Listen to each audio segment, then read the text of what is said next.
اوپر بولنے سے جو کڑواہٹ ہے بولنے کی، جو کہ اگلے دلوں کے جو ہے وہ حال کر دیتی ہے، دلوں کو کھیرا کر دیتی ہے، دلوں کو چیر کر رکھ دیتی ہے، یہ زبان کی تلخی، اگر ہم بھی حضور علیہ السلام کی ذات پر درود و سلام پڑھیں تو ہو سکتا ہے کہ اللہ تبارک و تعالی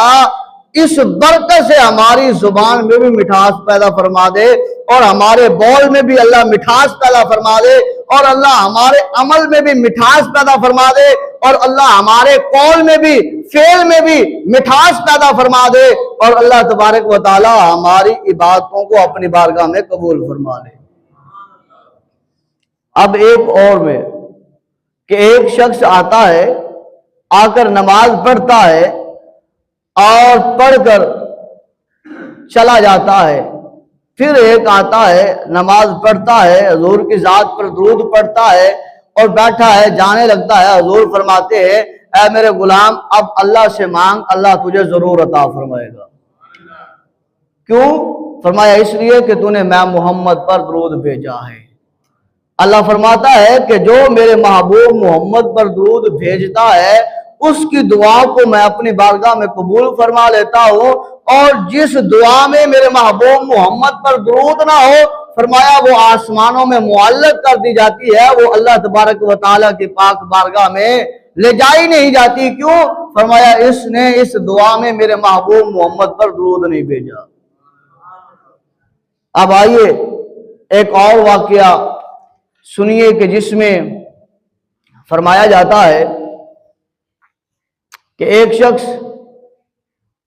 جس نے امام الانبیاء صلی اللہ علیہ وآلہ وسلم کے ساتھ محبت، عقیدت اور پیار اس قدر کیا کہ وہ حضور علیہ السلام کی ذات پر جاگتے، بیٹھتے، اٹھتے درود و سلام پڑھتا رہا۔ امام الانبیاء صلی اللہ علیہ وآلہ وسلم نے فرمایا کہ اس شخص کے لیے آسمان کے نیچے، عرش کے نیچے جگہ ہوگی، مقام ہوگی جس کا سایہ اس کو نصیب ہوگا۔ یا رسول اللہ وہ کون شخص ہے؟ حضور علیہ السلام فرماتے ہیں وہ میرا وہ امتی ہے جو میں محمد پر درود پاک پڑھتا رہے گا۔ اب جب سایہ کسی چیز کا نہیں ہوگا تو فرمایا جو میرے محبوب محمد پر درود پاک پڑھنے میں کثرت کرے گا اللہ تبارک و تعالیٰ کل قیامت کے دن اپنے عرش کا سایہ اس شخص کو نصیب فرمائے گا۔ اور ایک جگہ پر حضور علیہ السلام کا فرمان ملتا ہے، حضرت انس رضی اللہ